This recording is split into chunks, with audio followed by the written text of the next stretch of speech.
Alright, so I cleared the deck, which was absolutely insane. I can't believe I was able to get that done. I mean, this took me like an hour just to do my deck and stairs. But you guys see this. I've never seen anything like this in my life. At least not on Long Island. Look at this.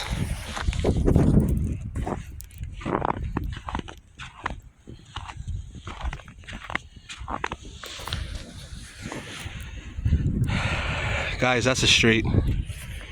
The street has like 1.5 feet of snow and is unplowed.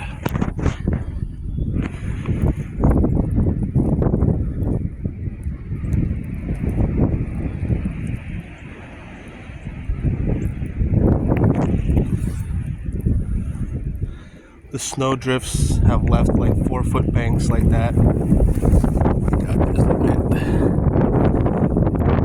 Honestly, the last time I remember a storm like this on Long Island was Winter Storm Nemo, which I think was like 2013, 2012, something like that. I'll have to look it up. But anyways, I want to take a quick video before I went inside.